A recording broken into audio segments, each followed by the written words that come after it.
guys, it's Missy Wolf, and I'm here with Nikki Briar. Howdy. And you're listening to Center Stage Magazine. So first of all, Nikki, you live on the East Coast. You're in New Jersey, correct? I am. I'm a Jersey girl. You are a Jersey girl, which for us California girls, some of us are really jealous about that. Now, I'm jealous of you over there. It's reversed. Right. I hear that a lot, you know. But so because I normally think when I think country music, and you know, everybody usually goes to Nashville, and you know, you hear Texas a lot, and even Oklahoma, but New York City and New Jersey, you don't really hear about too many, you know, country artists. So how has that been for you? You know, I love talking about that because a lot of people are trying to know how popular it's been getting over here in the East Coast. And, you know, we've been pretty lucky as an independent artist, you know, myself as an independent recording artist, to kind of develop it on my own. And so in that sense, it's been kind of beneficial as opposed to when you are performing in, you know, Nashville or certain areas of Texas where it's so overabundance of artists trying to get out there and get noticed. There's so many of them that have accumulated in that area that it's harder to get any kind of recognition, you know, including the competition that's out there. So it's actually been nice to kind of create my own stuff here and then get the acknowledgement of, wow, you're a Jersey country rock artist, you know, opening up for Tim McGraw, Outshine, and whoever comes into our neck of the woods, right, because they're starting all to come into the New York, New Jersey, Pennsylvania area. So, you know, I incorporate rock into my country music, being I am from the East Coast. And, right, you know, but to me, it's not, you know, the music is music. So it's not about whether you grew up on a farm or if you, you know, had a different lifestyle in the sense of a country lifestyle, you know. And to me, it's just about music that tells a story. And, you know, I live in a nice suburban town in New Jersey. I'm an Army wife. So I got a lot of stories to tell. right. And you know, I think it's just nice that it's evolved. We have a few country radio stations in our area, so it's nice to have their support and have them perform, you know, play my music, get us involved in festivals, and then that has helped us branch out into performing in Nashville and going all the way up to Boston. And, you know, ideally my goal is to be national, so we are working on a tour to go into like your area where we're going to go to Texas and California, Arizona, and, you know, and just get, now we're pretty known here on our side. Now we want to get over there. We want to get over on your side now. Right. Well, I do have a really good connection in Arizona. So there's a really amazing club in Flagstaff called the Museum Club. You should definitely look that one up. It's a really fun venue, and they bring in acts all over the place. So you should check that one out too, because I will most likely go. I love Arizona. I've been there, and my husband was stationed out in Texas. So I love it. And what's nice is that we've been categorized as country, southern rock, country rock, and then southern rock. So what's nice is that we it's almost like you fit into everything, because we performed with Blackberry Smoke, which, I mean, you know, these guys are huge, and they're, you know, they're under the lines of ZZ Top and Leonard Skinner. So we're able to perform with guys like that, and then also perform with guys like Parmalee and Tim McGraw, where they're a little bit more mainstream country. So, you know, that's what's nice about doing what we do, because we're a little bit diverse in that. Right. But, yeah. You know, that's why Texas is definitely a goal, because Texas has a different flair of country music out there versus what the mainstream Nashville country scene might be as well. Right. Now, I've noticed that your schedule, you are performing what seems nonstop, just show after show after show, night after night. Like, how do you find time for yourself? It's never enough. That's all. It's never enough. With this, you have to be like 15, and with being in media and stuff, like you have to be 15, 20 steps ahead. So Yeah. even though we have 5 shows this week, I'm already looking at what are we doing in January? What are we doing in February? Like, what are we doing? Because you just have to keep going. The momentum for yourself and for your fans has to just keep going. So, yes, to answer your question, to find time for myself is a little bit difficult, but, it's kind of like I'm doing this for myself too. So it's like I'm having fun, and I don't look at it as work, but at the same time it is work. Right. So, now when you're, 1,000% in, I mean, that's what it is. But, it is, especially with my husband being in the military and with his schedule with the military. So it does get a little difficult for us to be like, all right, look, could we just take like 3 days for ourselves and like maybe go away or something and, just kind of reconnect, because it is. And I wish I could hit the slow button or, pause so that we can enjoy it a little bit more. When you do some of these big events and it goes by so quick, and it's almost like I want to like indulge in it a little bit more. My nerves and my excitement take over, just like, when we talked about kids going back to school, they get so nervous about it. Like their summer feels like it flies right by because they're anticipating what's coming maybe in September. Exactly. So it's all about like living in the moment and stuff. And then I try my best to, do certain things that it requires me to live more in the moment. So for myself, I'll do a lot. I work out a lot. I'll try to go for massages. So at least it's just a little bit of time where I can just kind of like reconnect with myself and be like, all right, just enjoy what you're doing right now. Like You've got 2 hours to think about what you're doing in the next month and like enjoy what's coming and stuff. So it's definitely like it's definitely important to do that. Exactly. That's really good. Now, I was reading that you got an interesting start with music. So can you tell everybody how that came about? Because when I read it, I was like, that's not something you hear every day. Well, when I was little, my parents said that I was a late developer when it came to talking. But my father was a musician. He was a Motown drummer. And my mother was a classical piano player. So it was almost like I was listening to music more than I was talking. And I actually learned how to talk by singing. And I think it was one of the Whitney Houston songs, like I Want to Dance with Somebody or something like that, where they were playing it. They had videos of it on my little Fisher Price record player, because that, in those days we had the records, and so that's literally how I learned how to talk. And then from that moment on, I wouldn't shut up, and that was it. Like, from there, my parents saw that I was going in a direction of loving music and dance and whatever. So they got me involved with singing teachers in New York, and then I went to a performing arts high school, and I learned how to play guitar from my uncle. But it was everything. It was every genre of music. It was like everything from Whitney Houston to, Backstreet Boys to Garth Brooks. So it was just like, it was music.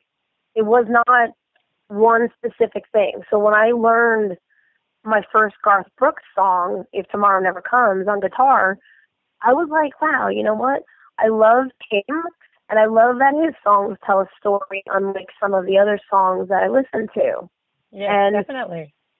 And that's something about country music that is, no matter what style of country music you do, that's kind of the pattern of the music. Your lyrics are what tells the story of the song. And I just kind of like fell in love from that point on. And I didn't really think much of it because, you know, I did cabarets, I did on and off Broadway kind of stuff, but it just wasn't, something about it just still wasn't for me. I just wasn't sure if that was the direction I wanted to go, because in that you're acting a lot. And after a while I was like, am I just acting and pretending I like this, or is this what I really like? And I went to college and I got my degree in music and education and started teaching and stuff. And then we're still doing stuff with music, but more of like community stuff. I was singing the national anthem for like a lot of events and everything.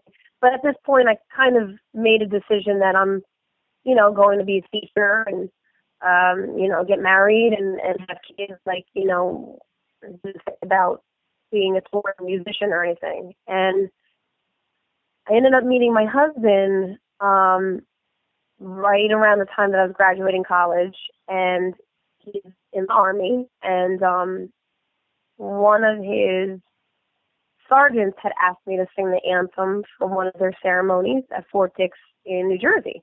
Oh. So I'm doing the event and I'm singing the anthem, and after the whole event, one of his other sergeants came up to me and said, you got really nice voice. I really like how you do the anthem. You got a little bit of a twang in your voice.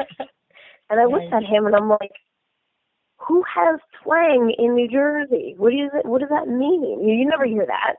Right. So I was like, what does that mean? And he's like, oh, you know, like, do you like country music? I'm like, yeah, I do. I like all kinds, yeah.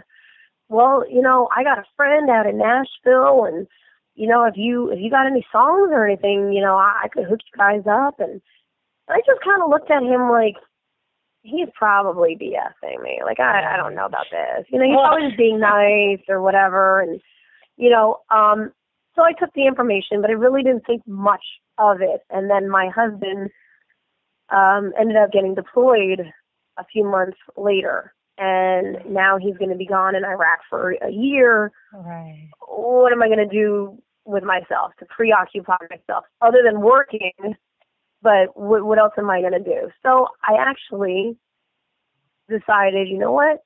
Let me, you know, this might be a good way of me expressing myself as an Army wife, and, you know, maybe this is my story now to tell people. So I ended up writing a song called A Soldier's Princess, and he was in Iraq when I wrote it.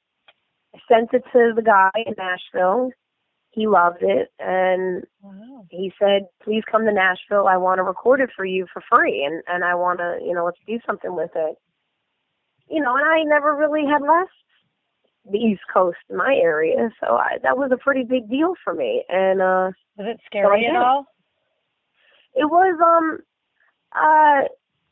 yeah, a little bit, because that's definitely something that wasn't part of the plan. You know what I mean?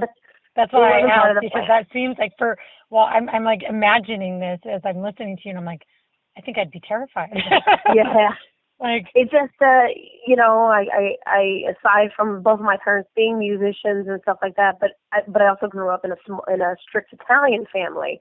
So even though they were open to me expressing myself through music and stuff, it was also kind of like, all right, but reality check, you know. Right. That's where it always was. So it was kind of not like, it just wasn't in the plan. That's the best way to put it. Like, I'm coloring outside the lines, you know, and that's very different from how I was raised. So, but it was just something inside me that I felt like I needed to do. And so I went, I did it, and that song got played on the radio. And because the producers and whatever that took care of it, they ended up sending it to a couple of radio stations, and it got picked up on a radio it got picked up on 2 radio shows, but one of them was internet radio, one was regular mainstream radio. And I was like, all right, I didn't think that this would happen. And then just from there, I said, well, maybe we'll just like keep going with this. Let's like do something else. And then we did a full album called Dancing in the Headlights. Mm-hmm. And at the same time, I'm teaching. I was teaching 2nd grade, and now I'm writing and recording and going to Nashville. My husband's back from Iraq.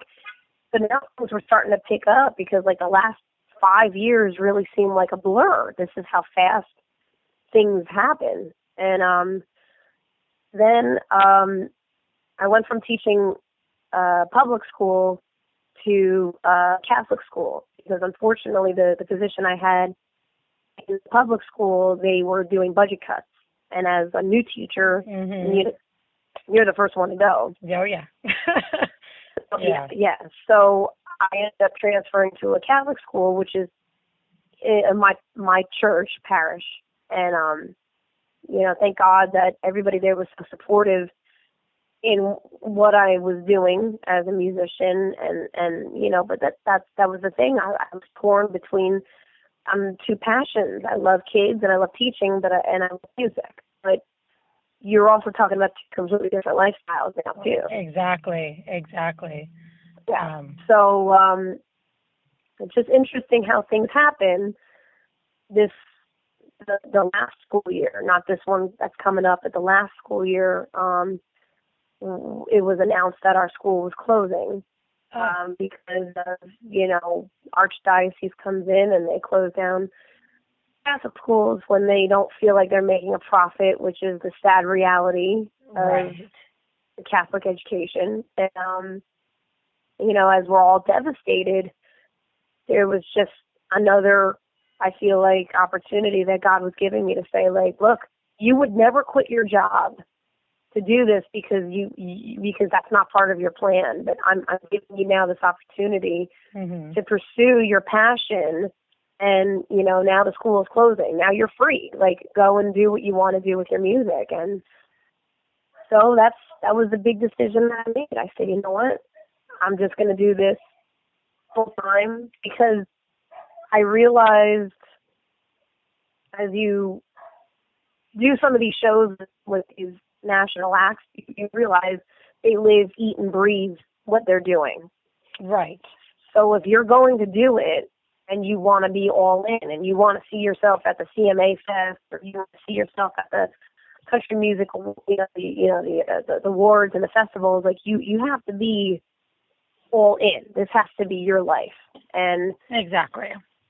It's like we said before, it's just different. I used to be a morning person. Now I'm not. Now I'm just a night person. It's just a different lifestyle. It is, so, definitely. And I was going to ask you about CMA Fest. Now, have you attended CMA Fest as a fan prior to being a performer at all? Have you been to CMA Fest at all? No, I have not actually been to the CMA Fest because, the times that we were going to be like trying to attend it, we were performing ourselves. And this past summer when they did CMA Fest, it was the same time as Taste the Country in New York, then we were performing there with Tim McGraw. So when we go to Nashville, it's kind of like random time of the year that we go to do our stuff. But my goal is definitely to perform, do something with the CMA Fest. That's definitely a goal of mine. At this point now, we're just 100% in, and I have a great band that's backing me up 100%. So now we're just, we're like, what can we get ourselves into? Like, we want to get into everything. So there's so many festivals and there's so many things. And I will say, I will say that I haven't even been close to half as many festivals that are out there, and there's so many coming up too. But CMA Fest is unlike anything I have ever been to. It is incredible. There are just there's music everywhere, because in Nashville there's music everywhere anyways, on every day, every day of the week. Yeah. There's just live Right. music all day, every day, which is fabulous. But during CMA Fest, you multiply that by what seems like a million, because they pop up stages everywhere. So I definitely, I hope to see you at a CMA Fest, because it would be great. Number one, I couldn't imagine as a performer the excitement level that would be there, because of all of the fans that are there watching you, and everybody then that you also get to see perform. It's just mind-blowing how many things are going on during those 4 days. It's absolutely incredible. So I do hope you get the chance to go there. And for me, I will be there every year. I will be following it and reporting on it. But there's so much more than. We would definitely like to. Yeah, we would definitely like to. It's just, it's hard when there's certain performances that we're asked to do or we're scheduled to do. Now you have to think, what are you going to sacrifice? You know what I mean? And unfortunately, the way that CMA Fest works, as an indie artist, it's a little bit more difficult and it's more sacrificial, whereas you're actually asked to pay the venue to perform, and I'm kind of against that. So that was one of the things that had turned me off about some of the places at CMA Fest. Venues are looking, to kind of take advantage of some of the artists. Not every venue, but they know that every independent artist wants to be there at that time. So I think that kind of, having that knowledge, and then if it gets to the point where we could do something a little bit more substantial at the CMA Fest, that would be, I would be 100% in. But, there's so many talented people out there, and I just think it's so wrong to ever ask an artist to pay a venue to perform there for 30, 40 minutes. I think it's criminal. I agree, and I didn't actually know about that part of it, being that I'm not a performer. So that's interesting to hear. Wow, that's unfortunately some venues are like that. And then there's other venues that aren't, but they might be more in favoring to people that they know that are maybe their regulars or something. But that's the only downfall to it. Now, any other time of the year, you can go to Nashville, you can play at any of those venues, and it's all good. So that's the other thing. We played at the Silver Dollar Saloon. We played at I love that place. I love the Silver Dollar. Yeah, great. Silver Dollar's great. We played at Tootsie's. We played at Whiskey Bent. And I mean, no, you're not getting your thousands of people that are out there at the CMA Fest, but you're also performing to people who are there, who are still appreciative of original music, and you don't, and then there's just a different way of going about it.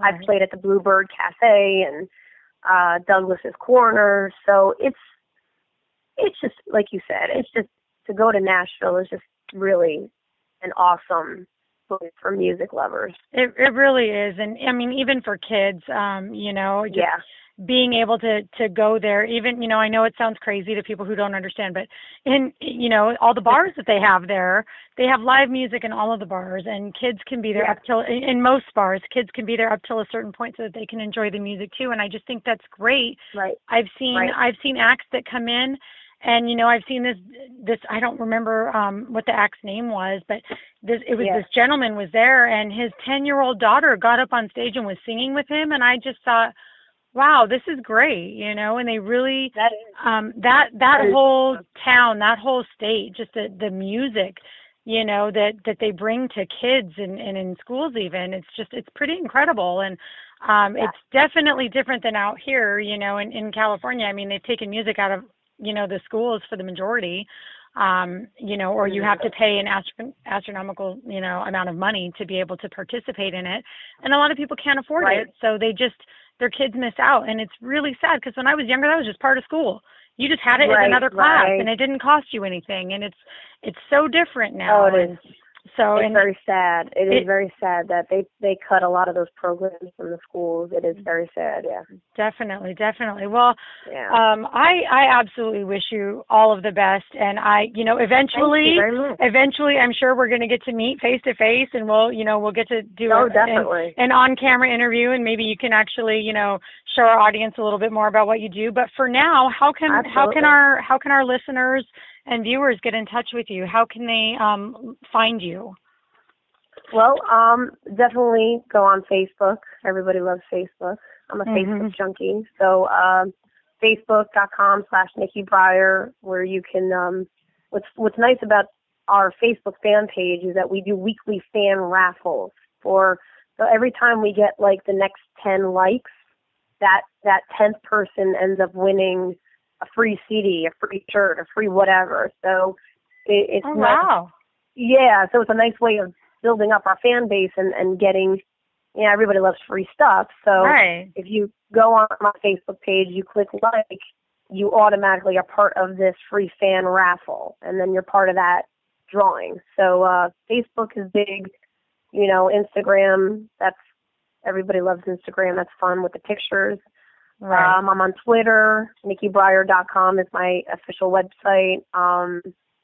iTunes, and our new radio. So my third album comes out with my new song on iTunes September 18th. It's going to be a featured, Free from the Demon is the name of my new single. It's going to be a featured song on iTunes on September 18th. So I definitely encourage people to go download it, and it'll be starting on September 11th. It'll start being going out on radio stations and stuff. So we just want to, we just, what's nice about this new album is that it's really geared towards women and women being like very independent, especially in like a male-driven genre of music, since country music is so male-driven, and it's great. And these guys are talented and they're gorgeous, but there's a hell of a lot of wonderful females that are out there. And it was really interesting that this whole entire summer we did 14 national concerts, and only one of them included another female act. Everything that we did was all males. Only one of them, when we performed with Cassidy Pope, was the only female act that we did. And then I thought, you know what? Wow. I gotta, this is another story to tell. So it is, absolutely. So that's, I mean, it's just, it's not just about the boys. So that's my new album. It's called Ain't Just for the Boys. So that'll be out with Free from the Demon on September 18th. And, perfect. Yeah. So just check now, is it going to be and strictly on iTunes, or are you going to be able to order it like on Amazon and Best Buy or anything like that? Yes, so it'll be everything. So like usually what it gets like dispersed through distribution. So it goes through iTunes, CD Baby, Amazon, like Xbox, Apple Connect, you said Spotify. And then of course you'll be able to order it off on the website if you want the actual like CD itself, if you don't want to download it. Yeah, if you want the actual CD. You can order an autographed CD as well, and I'll make sure that I send you one as well too. Oh, that's perfect. And during our magazine launch, because we're launching right around the time that your album is coming out. It may be a few days. Oh, that's right. Yeah, so it may be a few days later, but we're going to be doing fan giveaways as well. So if you wanna send one to the magazine and autograph it, and we can do a fan giveaway. During our launch, that would be a great way to promote you as well. But I'll make sure that on our Facebook page we're promoting you. Thank you. Your videos are great. People can watch your videos on YouTube as well, right? Yes. Perfect. Yep. We've got a YouTube channel and everything. Yeah, thank you. I appreciate that. That would be great. No problem. I mean, we love to promote, new and upcoming music. I mean, it's not all about just everybody who's well known. And that's the difference with our magazine, is we want to bring attention to, everybody everybody's relevant, right? Not just the ones who are Absolutely. really well known. And we think that, the really talented people who aren't really getting their, enough attention, we want to promote them. So that's our goal. Yes. And I appreciate that. And I want to say that, my good friend, and she's the founder of Her Songs for Veterans. That's how I found out about you, from Jill Pavel. Right. She had posted about, go like my friend's page, and she's doing media and stuff. So I was like, oh man. So no, that's great. Jill and I have been trying to connect for quite a while now. So when I go to Nashville soon, she'll, her and I are going to meet. Yeah, we're gonna meet at the American Pickers store. Oh, that's great. Awesome. And I believe I'm going to be interviewing Corey. So okay, great. That's so much fun. He's awesome. I love Corey. Oh, great. Oh, I can't wait. Well, thank you so much for taking the time. I know it's late. You're on the East Coast right now, and I really appreciate you allowing us to talk to you, and I can't wait till your new album comes out. So stay tuned for that, everybody, and until next time, we'll see you soon. Yeah, thank you so much. Thanks for all you do too.